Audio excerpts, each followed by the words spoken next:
बोलो।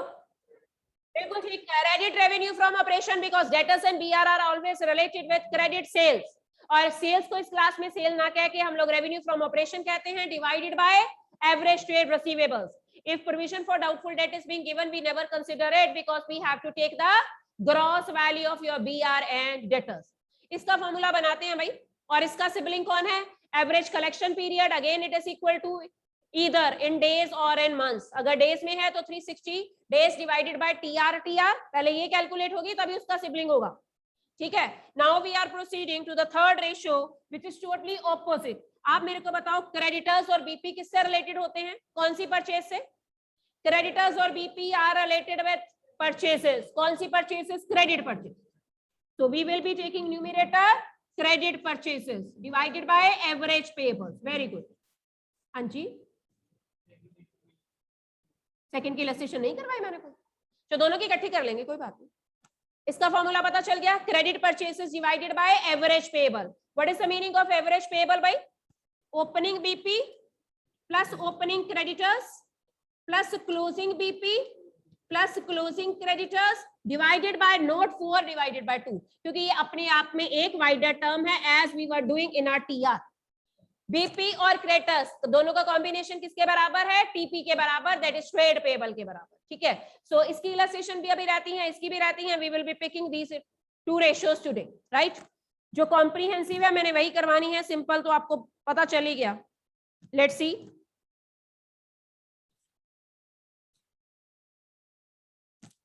Trade receivable कल करवा के तो आई हूं. टोटल सेल में से कैश सेल माइनस करके क्रेडिट सेल आई करवाया तो है. 86 देखो, ओपनिंग और क्लोजिंग, जैसे ओपनिंग और क्लोजिंग स्टॉक निकालते थे उसी तरह से ओपनिंग और क्लोजिंग ट्रेड रिसीवेबल निकालने हैं. 86 इलस्ट्रेशन देखो. 81 82 मैंने डिस्कस करी हुई आपके साथ. ठीक है, हाँ बस वही करनी. 86 करवाने लगी हूँ. सी 86 इलस्ट्रेशन, फिर बैक एक्सरसाइज देखेंगे. I'm at 86 illustration. Maximum Tuesday तक मैंने ये चैप्टर करवाना है, फिर रिवीजन करेंगे. सारा हो जाना.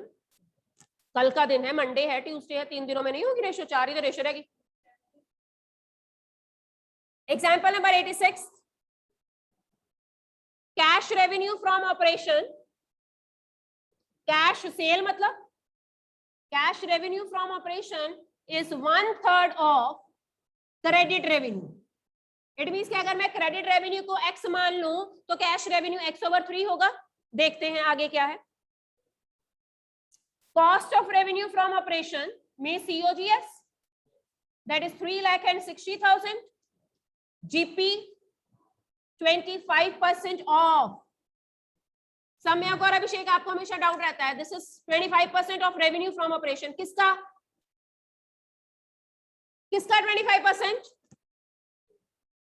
सेल्स का. मतलब इसका 25% मत निकालने बैठना, ये तो कॉस्ट है. अगर मैं रेवेन्यू फ्रॉम ऑपरेशन को x मानती हूं तो ये x/4 है. ठीक है जी, 1/4 है ना, मतलब 1/4 ऑफ x मींस x/4 होगा. आगे चलते हैं. Trade receivable means TR at the end, मतलब closing, are 3 times that of beginning. मतलब ओपनिंग ट्रेड रिसीवेबल का हमारा जो क्लोजिंग ट्रेड रिसीवेबल है वो 3 गुना ज्यादा है. आपको रेशियो का आंसर दे रखा है TR is equal to 3 times. Whole of the data is on the board. We have to apply its formula. We have to make an equation. Then we will be solving it. We will be using this information, right? मेरे से पूछा क्या है, opening TR निकालो और closing TR निकालो. Let's see how.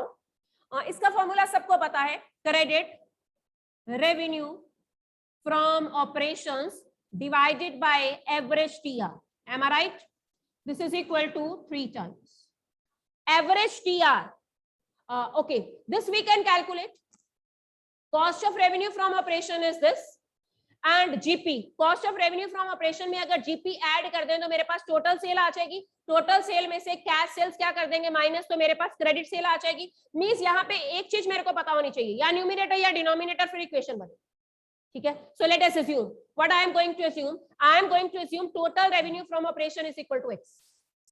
ठीक है. Total revenue from operation is equal to x. Revenue from operation. मतलब टोटल सेल को मैं क्या मान रही हूं, revenue from operation is equal to X. ठीक है जी, मेरे पास ये गिवन है, साथ में जीपी भी है। सो जीपी यहीं पे करते हैं, जीपी इज इक्वल टू, अभी बोला मैंने x ओवर 4। अब एक मैं फॉर्मूला बोलूंगी, you people will tell me am I right और not. Cost of revenue from operation का फॉर्मूला क्या होगा, revenue from operation minus GP. तो दिस इज बीइंग गिवन, मतलब x minus x over 4 is equal to 360। Can I write x minus x over 4 is equal to 360? मैं यही relation बनाना चाहती थी। ठीक है, so let's solve. x minus x over 4 is equal to 3,60,000. This is what we call cost of revenue from operation. 4x में सब छोड़ूंगी एक, 4x minus x is equal to 3x over 4, right? Is equal to 3,60,000. x की value सीधा reverse के opposite जाके, reverse के साथ जाके मल्टीप्लाई हो जाएगा, क्रॉस मल्टीप्लाई भी छोड़ो क्योंकि कैंसिल हो जाना। 360 इंटू बोलो into 3 divided by 4, am I right? कितने पे गया, 90 पे। 90 को 3 से मल्टीप्लाई किया, x की वैल्यू आ गई 270। चेक करो एक बार, सेल 270 है, कहीं गलत तो नहीं कर रहे, बुक में से चेक करो। रेवेन्यू फ्रॉम ऑपरेशन 270 आया उसका। अच्छा, उसने फ्रॉम ऑपरेशन निकाला ही नहीं, कहीं तो निकाला होगा। रेवेन्यू फ्रॉम ऑपरेशन चाहिए हमें, टोटल सेल नहीं निकाली, टोटल सेल नहीं निकाली, मैंने रेसिप्रोकल नहीं किया। ओके, मैंने 4 ओवर 3 करना है, 480 है, रेवेन्यू फ्रॉम ऑपरेशन इज 480, उधर जाके रेसिप्रोकल से मल्टीप्लाई होना था भाई। This is my total sale, I don't need it in the formula, I need what, credit revenue from operation. अगर मेरे को कैश रेवेन्यू फ्रॉम ऑपरेशन पता चल जाए और मैं इसमें से माइनस कर दूं तो मेरे पास क्रेडिट रेवेन्यू फ्रॉम ऑपरेशन आ जाएगी। ये देखो जी, cash revenue from operation is 1/3 of credit, 1/3 of credit. इस रिलेशन को यूज करते हैं। Let us assume credit sale is equal to y, क्योंकि टोटल सेल को मैं x मान चुकी हूं तो क्रेडिट को y मानूंगी। ठीक है, अब देखो जी, let us check credit sale is equal to y। अब टोटल सेल का फॉर्मूला क्या है, total sale is x is equal to cash revenue plus credit revenue. Total sale आपके पास है 480, कैश रेवेन्यू से क्या बोला था, 1/3 of credit revenue, 1/3 of credit revenue, y over 3, तो y ओवर 3 पुट करो यहाँ पे। x की वैल्यू कितनी है, 4,80,000। चलो जी, ये कितना बना, 3 LCM 4y over 3, 4y over 3। हाँ, कैंसिल करेंगे, उधर जाके रिवर्स ही करेंगे। y की value, y is equal to, हाँ जी, 4,80,000 इंटू 3 डिवाइडेड बाय 4। ठीक है, बिल्कुल ठीक, 3,60,000। y मैंने किसको माना था, क्रेडिट सेल। टोटल सेल कितनी है, 480, क्रेडिट सेल कितनी आई, 360, दोनों का डिफरेंस क्रेडिट सेल 1,20,000। चेक करो बुक में से, इतना ही। Credit revenue from operation is 120। ठीक है, पुट करो। ये सारा कुछ करने के लिए तो मैंने इतना कुछ किया, क्रेडिट रेवेन्यू फ्रॉम ऑपरेशन। अच्छा, क्रेडिट ही मैंने मानी, तो क्रेडिट वी अज्यूम्ड y है ना, तो 360 आ। ठीक, कैश कितनी होगी, इसका 1/3 मतलब 120, वो मेरे को चाहिए ही नहीं। ठीक, सो दिस इज व्हाट, एमसीक्यू अगर बनाए तो वो कैश पूछ सकता है, उसके लिए भी आपको क्रेडिट निकालनी पड़ेगी तभी आप कैश निकालोगे, राइट? एमसीक्यू में ऐसे हो सकता है। This is 360 divided by average TR, average TR is equal to opening, बोलो TR plus closing TR divided by 2 is equal to 3 times. ये जो 2 है ऊपर जाके मल्टीप्लाई हो जाएगा, डिनोमिनेटर का भी डिनोमिनेटर है, ऊपर जाके मल्टीप्लाई हो जाता है 720, 720 is equal to 3 times of opening TR plus closing TR. ये 3 जहां तक सिंप्लीफाई होता है सिंप्लीफाई करो। 720 को 3 से डिवाइड किया 240, 240 इज इक्वल टू, ध्यान से देखना अब रिलेशन क्या होगा, 240 is equal to opening TR plus closing TR. Am I right? Opening T मतलब दोनों ओपनिंग और क्लोजिंग को अगर ऐड करूं तो 240 बनना चाहिए, ठीक है। That is opening TR plus closing TR. अब हमें उसने एक रिलेशन दे रखा था, वो जरा मेरे को बताओ क्या था, 3 टाइम्स वाला। क्लोजिंग ओपनिंग से 3 गुना ज्यादा है, मींस अगर मैं ओपनिंग को P मान लूं या ए बी मान लूं, कुछ भी मान लूं, ठीक है। अगर मैं ओपनिंग को ए मानती हूं, चलो स्मॉल ए, तो हमारा क्लोजिंग क्या होगा, 3a। ज्यादा है कि टाइम्स है, मोर देन लिखा है, 3 times of that, more than नहीं लिखा। इट मींस कि दैट विल बी 3a, ये बन गया 4a इज इक्वल टू 2,40,000। ए की वैल्यू आ गई 60,000। ए किसको माना है आपने, ओपनिंग टीआर को, क्लोजिंग टीआर इसका 3 गुना है, मींस 180 है, दोनों का टोटल 240 भी तो हो गया, वेरीफाई भी हो गया। देखो चेक करो, 60 and 180 है answer, done. So this is the way, this question full fledge question as it is he can put in MCQ, so it takes time. हाँ एमसीक्यू ने ओपनिंग और क्लोजिंग की वैल्यू पूछेगा, एक लिखेगा 60 and 180, दूसरा उलट लिख देगा कि ओपनिंग 180 है और क्लोजिंग 60 है। यहां पे भी आप गड़बड़ कर सकते हो, जबकि ओपनिंग 60 है और क्लोजिंग 180 है। दूसरी ऑप्शन वो देगा ओपनिंग 180 है क्लोजिंग 60 है, ठीक है। तीसरा इसका हाफ करके डाल देगा या डबल करके डाल देगा। You need to calculate, then only you will come to know, ठीक है। So this is the way how the opening and closing TR is to be calculated. हाँ एक मैंने 87 करवाना है, वहां पे 3 टाइम्स मोर देन है, क्या रिलेशन है फिर? 3 टाइम्स मोर देन का मतलब क्या है, अगर आपने ओपनिंग को ए मानना है तो क्लोजिंग a प्लस 3a होगा या 3a प्लस a होगा, ठीक है। तो ऐड करके भी 3 गुना उससे ज्यादा है, नॉट ओनली 3 गुना, ठीक है, 3 गुना उससे ज्यादा है, मींस वो खुद भी बीच में होगा प्लस उसका 3 टाइम्स भी होगा, a प्लस 3a होगा। अगर x मानते हैं तो x प्लस 3x होगा, ठीक है। मोर देन का मतलब यू हैव टू ऐड। कर लोगे अपने आप 87 या मैं करवाऊं? यस और नो तो बोला करो। Should I solve 87? बाकी सारा सेम है, कर लोगे आप। टीपी वाले रेशियो निकालो।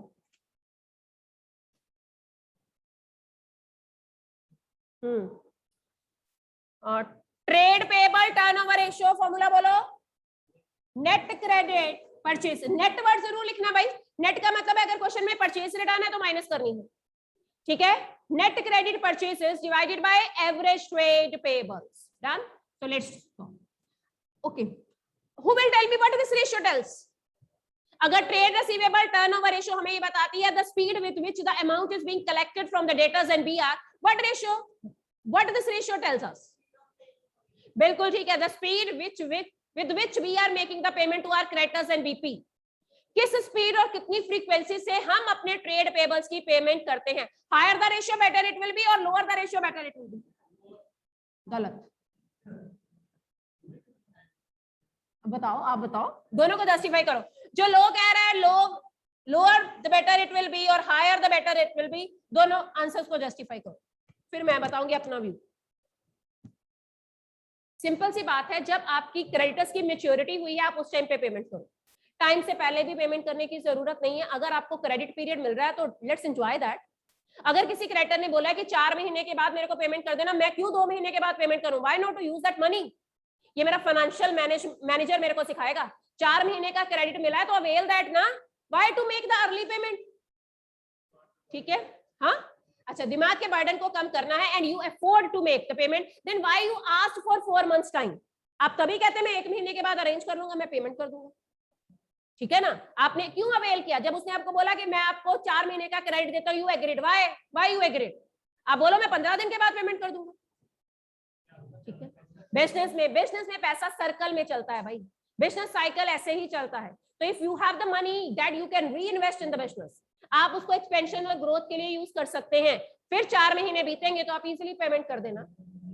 और मनी अट्रैक्ट्स मनी, बिजनेस का ये भी फंडा है, पैसे से ही पैसा आता है। If you have the money you can buy the more raw material, you can increase your production, you can increase your sale etcetera etcetera. So higher the ratio better it will be और lower the ratio better it will B.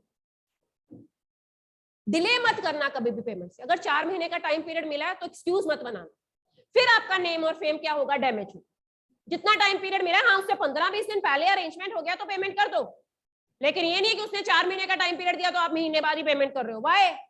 You should know. ठीक है, जो उसने लिखा है पढ़ते हैं। Let's read the meaning. It establishes the relationship between, yes this is trade payable, बोलो आगे, टीआर मतलब turnover ratio is equal to, बोलो, net credit, CR means credit purchases divided by average trade payables. So this ratio establishes the relationship between net credit purchases and average trade payables. How average trade payables are being calculated? Bolo. Average trade payable is equal to opening BP plus opening creditors plus closing BP plus closing creditors. मान लो question में BP दिया ही नहीं तो कोई बात नहीं, opening creditor closing creditor को divided by 2 कर देंगे, मतलब दिस फिगर इज नल। जरूरी नहीं है कि आपने बीपी एक्सेप्ट किए हो सकता है आपने उनसे ओरल एग्रीमेंट ही किया हो कि हम पेमेंट कर देंगे, और हो सकता है कि सारे बीपी हो और क्रेडिटर्स ना हो, तो कोई बात नहीं, नो नीड टू वरी। तब opening BP plus closing BP is equal to average trade payable. तो दोनों में से एक टर्म हो सकती है, दोनों भी हो सकती है। अगर दोनों है तो 4 से मत डिवाइड करने बैठना, ये अपने आप में एक टर्म है। ओपनिंग बीपी और ओपनिंग क्रेडिटर अपने आप में एक सिंगल टर्म है, राइट। फिर डिवाइडेड बाय 2 नहीं करना, फिर तो आपको पता ही है, फिर सिंगल आइटम है उसी से डिवाइड करना, जैसे क्लोजिंग इन्वेंट्री का केस किया था। ठीक है, जैसे मैंने करवाया था, अगर सिर्फ क्या दे रखा है, only closing items are being given and closing will happen only in case of your new concern, मतलब पुराना कुछ बैलेंस ही नहीं चल रहा, जैसे इन्वेंट्री का किया था, then you will be taking only closing as average inventory, you will not be dividing it with 2 because ये अपने आप में एक सिंगल आइटम। Getting it? जैसे क्लोजिंग इन्वेंट्री का केस किया था। चलो जी पढ़ो पैराग्राफ क्या लिखा, बहुत छोटी सी एक्सप्लेनेशन है। Trade payable means amount payable for the purchase of goods and services taken by the firm on credit. Trade payable का मतलब ही क्या है, जब आप उधार में गुड्स या सर्विसेज लेते हैं या खरीदते हैं। It includes creditors and BP. So this ratio shows the relationship between net credit purchases and average payable. उसने 2 वर्ड लिखे, टोटल पेबल्स और average payable. When total payables will be used? When only closing balance is given. ठीक है, अगर opening balance भी given है फिर average लेना है, लेकिन अगर एक ही बैलेंस गिवन है फिर टोटल पेबल से आपने क्या करना है, डिवाइड करना है। Whereas yes, इसी का एक सिबलिंग बोलो, इसका सिबलिंग क्या होगा, average payment period. How it is being calculated, बोलो, नंबर ऑफ डेज और number of months in a year, 360 और 12 months divided by TPTR. Trade payable turnover ratio से उसे डिवाइड कर दो, राइट। सारा कुछ उसने बता दिया। नीचे ऑब्जेक्टिव एंड सिग्निफिकेंस पढ़ो। This ratio is calculated to determine the efficiency with which the trade payables are managed and paid. कितनी जल्दी और कितनी स्पीड से आप अपने पेबल्स की पेमेंट करते हैं, means you are not making any type of excuse. आप बहानेबाजी नहीं बनाते, आप उन्हें एक्सक्यूजेस नहीं बनाते, आप पैसा पे करने से इनकार नहीं करते। As and when the amount becomes due, you are just ready to make the payment. आपको कोई रिमाइंडर भेजने की भी जरूरत नहीं पड़ती, मींस आपके अच्छे रिलेशन है अपने सप्लायर्स और क्रेडिटर्स के साथ। As and when the payment becomes due, you just pay it, and sometimes you pay it even before time. It means कि you are enjoying a good efficiency or performance in the business. अब उसने higher और lower का कारण लिखा है। अगर इसका आंसर 10 टाइम्स आता है, हाई है काफी, है ना। पेमेंट पीरियड क्या होगा, 12 divided bye 10, 12 months divided by this ratio, ठीक है, 1.2 का मतलब 1 महीना, तो पूरा 0.2 का मतलब क्या है, 0.2 30 से 0.2 को मल्टीप्लाई करना, 6 दिन, ठीक है। उसका 20% निकालना ना 1 महीने का, ठीक है। 1 महीने 6 दिन में पेमेंट हो जाती है, ठीक, तो ठीक है ना। क्या मतलब उसने क्या लाइन क्या लिखी, higher the ratio and lesser will be the payment period. Lesser है ना, हैड इट बीन 12 टाइम्स तो 1 मंथ में आप पेमेंट कर देते ना, 12 divided by 12। Higher the ratio, lesser will be the payment period. Will it good for you? Yes, you will enjoy a good reputation. आपके creditors आपको उधार बेचने के लिए हमेशा तैयार रहेंगे, तैयार रहेंगे, क्योंकि आप बहुत जल्दी उनकी पेमेंट कर देते हैं और आपकी trade payable turnover ratio is very high. Yes boy sitting at the last, please pay attention here. A high ratio also indicates that the enterprise is not availing. Yes, मोहित आपके वाली बात आ गई. A high ratio also indicates that enterprise is not availing the full credit period. अब बहुत जल्दी जल्दी जब payment कर देते हो तो जितना टाइम पीरियड उन्होंने दिया आप वो भी अवेल नहीं करते हो. ठीक है भाई, वो आप अपना बर्डन कम करना चाहते हो. यू जस्ट वांट टू पे योर फाइनेंशियल लायबिलिटी. ठीक है, whenever you feel comfortable, whenever it is convenient for you, आप उसी टाइम पेमेंट कर देते हो. लेकिन अगर लो रेशो है तो पेमेंट पीरियड लॉन्गर होगा. मान लो रेशो 2 टाइम्स आती है तो 12 डिवाइडेड बाय 2, 6 महीने के बाद पेमेंट करते हो. साल में सिर्फ 2 बार पेमेंट करते हो और 6 महीने में भी आपसे अरेंजमेंट नहीं हो पाता, फिर आप उसको बोलते हो 15 दिन का और टाइम दे दे. इट मींस कि you don't have a good performance और एफिशिएंसी इन द मार्केट. आपकी कंपनी अच्छी नहीं चल रही, आप बहानेबाजी बना रहे हो पेमेंट करते हुए. That indicates creditors are not paid in time and increased credit period. आपका क्रेडिट पीरियड मींस ये एवरेज पीरियड बढ़ जाएगा. आप बहानेबाजी बनाते हो, आप इनकार करते हो, आप टाइम पे पेमेंट नहीं करते हो, which is not in your favor. Lower the ratio is not in your favor. Higher the ratio is in your favor. It means कि with speed, with great speed, you are making the payment. So 89th illustration is very simple. I will not solve it. हम 90th करेंगे और उसके बाद 92 करेंगे. 9090 कहां पे cash दिया? हाँ, टोटल परचेसेस में से कैश परचेसेस माइनस करेंगे क्योंकि फॉर्मूला हमें कहता है credit purchase same as of sale. भाई डेटर टर्नओवर रेशियो में भी तो ऐसे किया. कैश सेल दी होती थी, टोटल सेल दी होती थी, तो क्या करते थे? टोटल सेल में से कैश सेल माइनस करके क्रेडिट निकालते थे. यहाँ पे भी ऐसे ही करना है. Once you got a trade receivable turnover ratio, it is very easy to understand trade payable turnover ratio, right? So I am solving 90th, 9090th. पढ़ो जी, फॉर्मूला बोलो पहले. Trade payable turnover ratio, which we call TPTR. TP means trade payable, TR means turnover ratio. So here I write TP, TR is equal to net credit. This is N for net credit. This is PUR purchases divided by average. TP means average trade payables. Answer is always in percentage. Yes. Every activity ratio is always in time.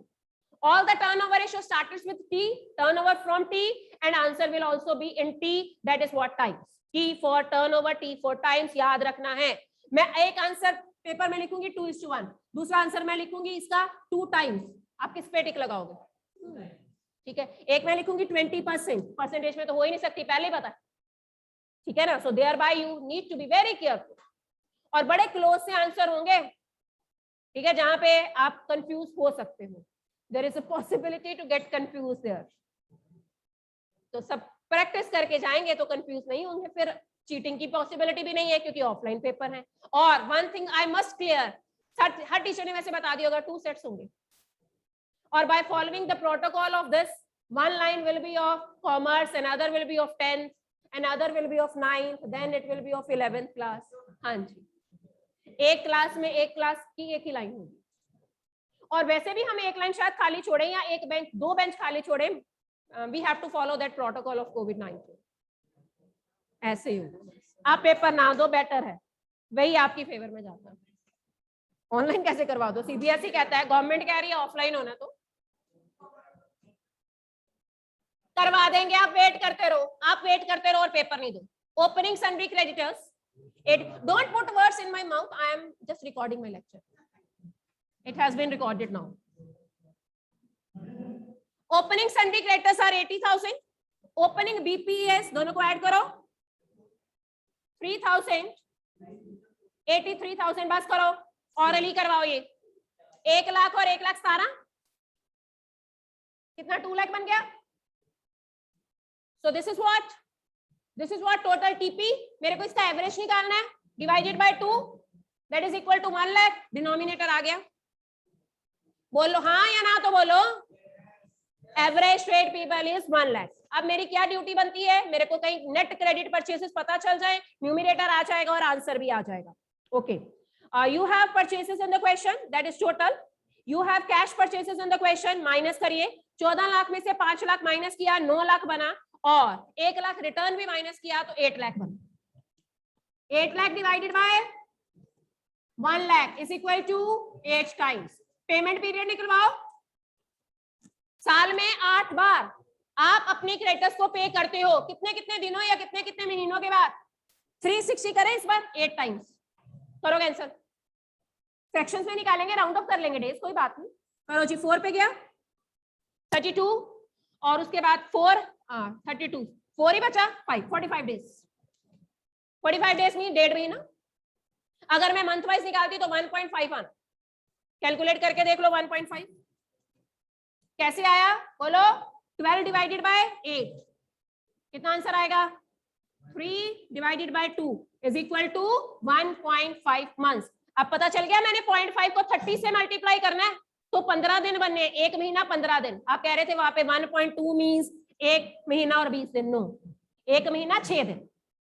Decimal को days of a month से multiply करना है। And for our convenience, for our easiness, we always consider 360 days in a year, right. और हर महीने में 30 दिन अपनी कन्वीनियंस के लिए अज्यूम करते हैं, राइट। वैसे कईयों में 28 या 31 भी होते हैं, पर for our convenience we assume 30 days in a month, in every month.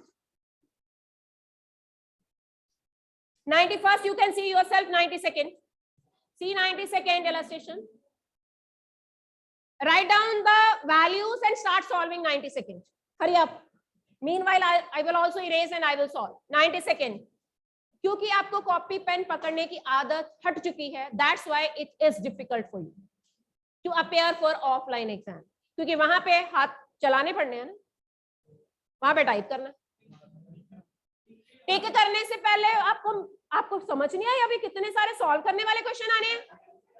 मैंने 2 दिन लग गए, अभी भी पूरे क्वेश्चन नहीं हुए 20 रिवीजन टेस्ट के। See each for each and every question I am solving ना, मैक्सिमम क्वेश्चन सॉल्व करने वाले हैं ना रिवीजन टेस्ट के। So why you are not getting? Revision test is eye opener to you, it should be. अभी तक भी नहीं आंखें खुली?